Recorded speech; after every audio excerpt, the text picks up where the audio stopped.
Okay, so I'm just finishing up now. Still got about 4 or 5 clubs to hit. Just a different angle. So this is a driver. It's got a bit of a strange plug in the sole. Feels like fibre right in the middle of the sole. Not quite sure what that is. I'll quite possibly dig that out and put some wooden plug in there, or depending on whether it needs it, maybe a little bit of lead for swing weight purposes.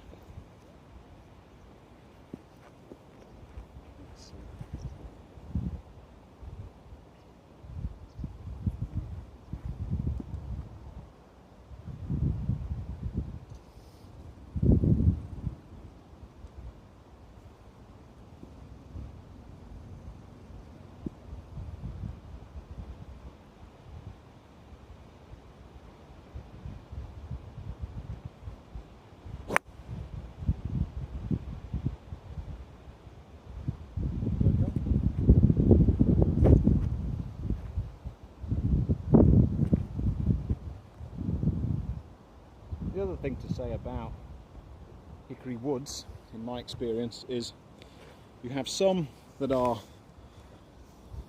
and this is related to the shaft, the stiffness, the torsional stiffness. You have some that are definitely hookers, and some that are faders or slicers, whichever you prefer the term. So I would say it's often a case of trying a couple of woods, if you can, to find one that suits your natural shot shape. If you're a particularly fast swinger, I would say try and personally go for playing a bit of a controlled fade. Sometimes if you try and play your natural draw, it might be, with a very fast swing speed, you sometimes find that the opening and closing of the face will be a bit challenging, let's say, and you might experience quite a few duck hooks. So anyway, that's what I say to a lot of people when I do my hickory days is, yeah, a baby fade, power fade, call it what you will. That's sort of, I feel, a good shot to practice when it comes to playing hickory golf.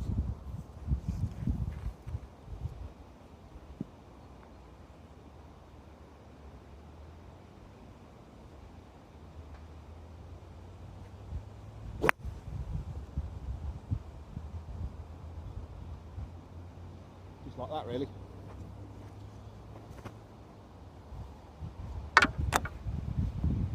Let's see what else we've got now.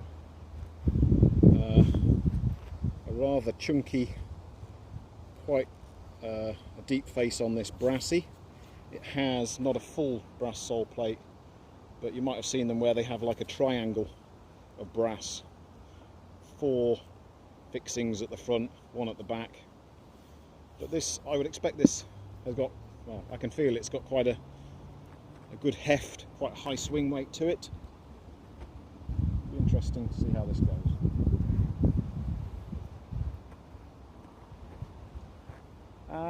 The other thing people ask me about is, you know, is it alright to go and play with range balls? Well, in my experience, I play with any type of ball. Now, some people hearing that might throw their hands up in horror and say, oh no, you've got to play with really, really soft balls, otherwise you damage the heads. Well, in my experience, that's not quite the case. If a head has got some inherent flaw, then whether you're using a soft cover ball or a hard cover ball, I don't think actually matters. So here, for example, I've just got a bucket of really poor condition balls out of the practice bin here. So they're all types of balls. I'm not particularly worried about hitting them with these clubs. But, you know, I accept that some people have a differing view.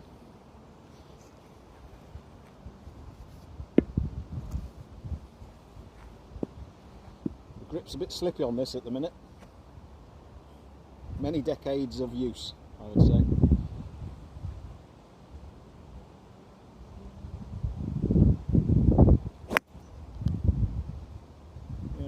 was definitely a slice.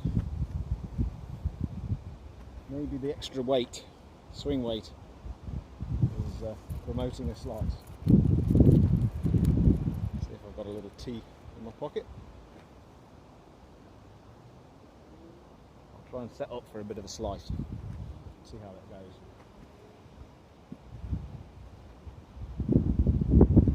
I think it was Lee Trevino who said you can talk to a slice, but a hook just won't listen.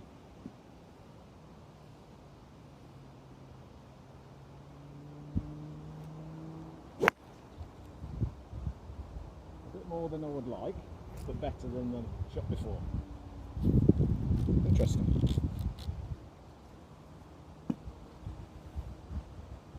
I'm sure this one, I will get a good one out of this club.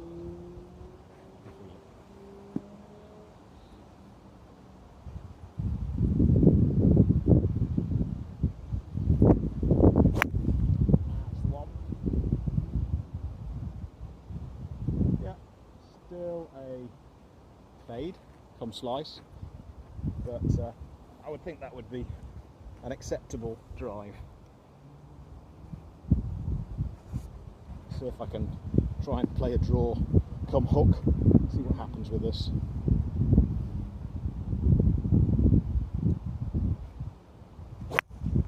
Oh, actually went straight. There we are, found the secret.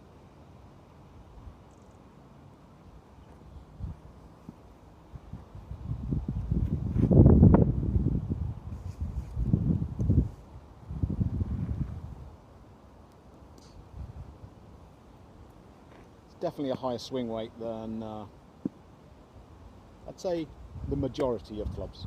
Not huge, but certainly a decent heft to it.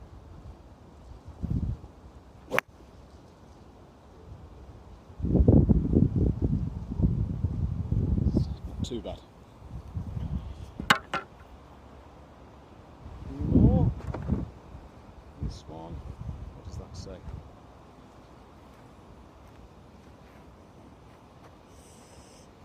I think I've got my reading glasses somewhere.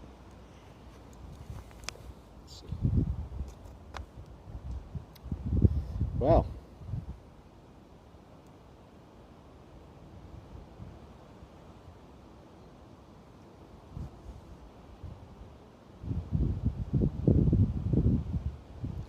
Arthur Day, Ganton. A good name. It's got a little plug of lead in the sole. Original finish. It's a driver.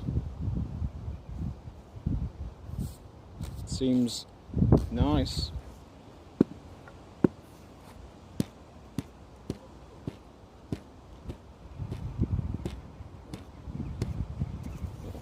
Okay, let's have a go.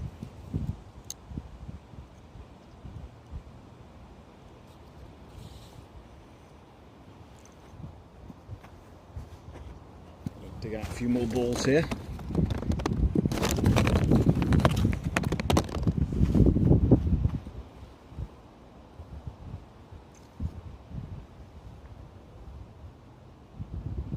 I am playing into a crosswind here. I get my excuses in early. It's going left to right.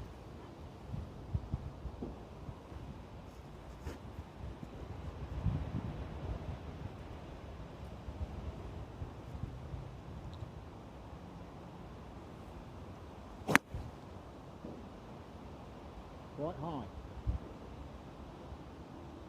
I think that was a bit too high off the face, to be honest.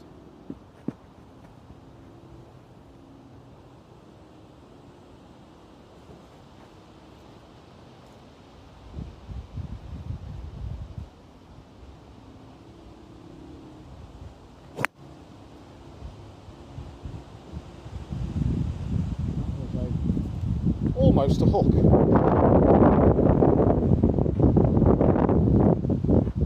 Tee this down a little bit lower, smidgen lower, see what happens.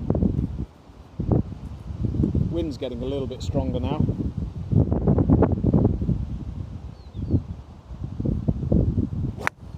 Not enough for heel, but it was straight.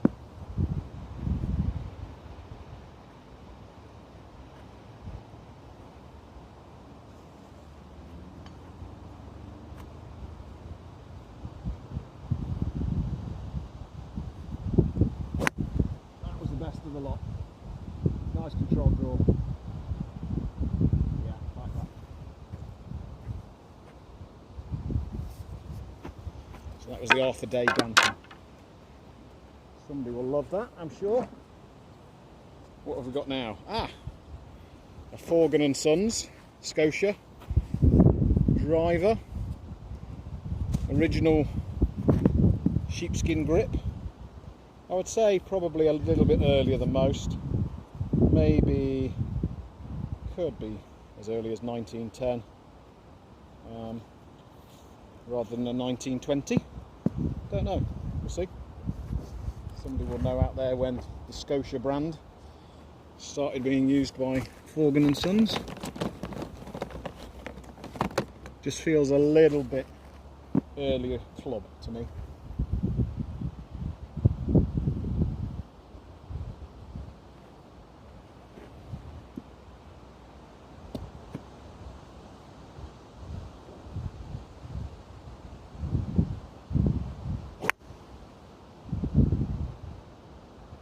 Came off the face very nicely.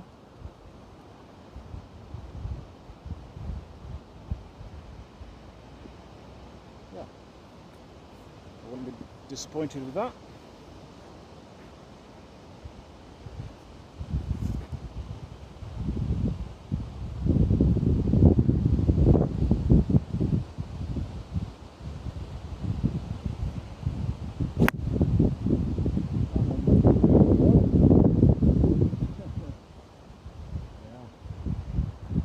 Best I've hit today, I would say. Good old Forgan, lovely shafts on them.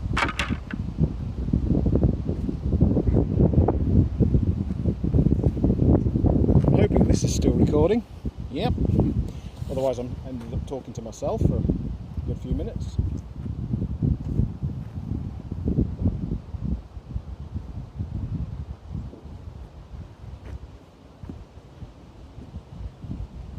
This is a driver.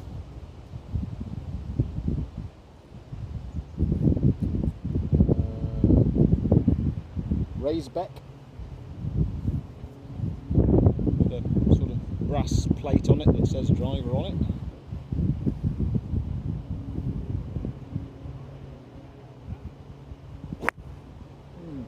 Bit low, that one.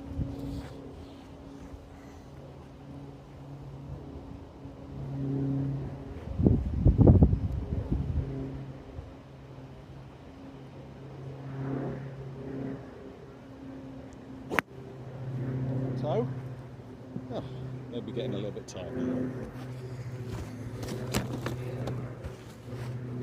Right, let's try and get a decent one out of this club. I'd say this might be a little bit short. I think I'd probably be looking at extending this club.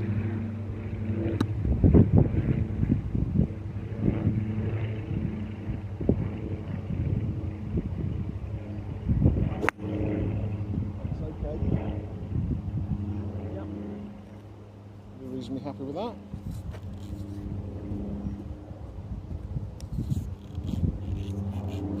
Feels okay. 2 more to go. A little Bulldog with quite a scored up face. Seen a lot of life. Still very usable. I'll probably refinish this one. It would probably benefit from it, I think, a lot. It's, if I remember rightly, I think this might have been in a couple of the rental sets, or certainly in the rental sets for a while. So I don't expect to have any problem with this club, but it just needs a refinishing really to make it bring back its former glory. That was great.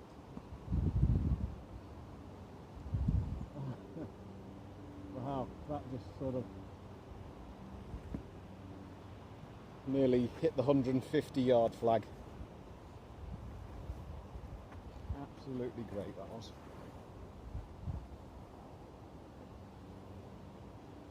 So I'm just teeing these with the Bulldogs just a little bit lower. So I'm not hitting these off the deck, just giving myself a bit of leeway.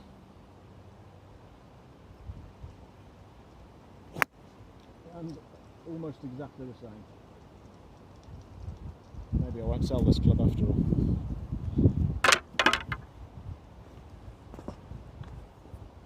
And now a driver that has quite a light swing weight on it.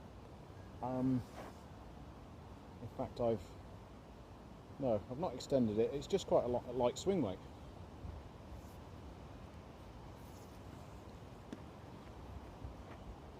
But this was very straight-faced.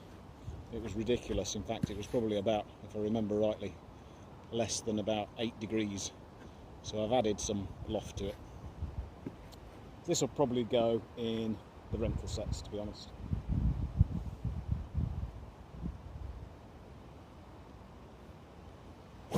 Oh. Worst shot of the day. And why I say it will go in the rental sets is because it's just got 1 or 2 surface flaws in terms of there's a split down by the lead which isn't going anywhere, but I don't think it would be nice for somebody to pay good money for it and then have a split in it, even though it seems to be not going anywhere. So this will just go in the rental sets. Might add also some lead to it. That was actually very good.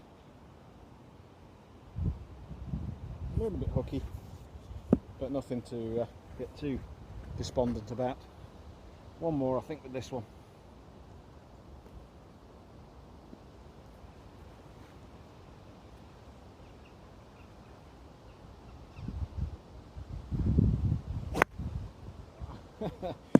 Well, that wasn't a good one to end on. It was a bit of a shambolic strike, to be honest. Maybe I'm getting a bit tired now.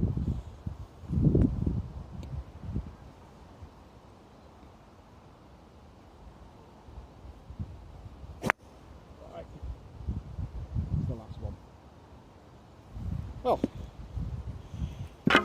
here we are. So I hope some of the things I've been saying and explaining have been both entertaining and useful to you, and if you have any questions about Hickory golf playing or the equipment, please drop me a message, or my email is info@timewarpgolf.com.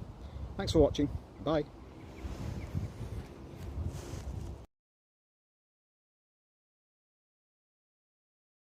Well, I've walked around the fairway, or practice ground rather, with the clicker bag, and gone to the 200 flag, and yeah, there's 1, 2, 3, 4, 5, 6 balls out of the batch that are hit that are within a good 5 minutes of the flag. So I think that's I'm very happy with that. Not a bad practice session, really. Thanks, bye.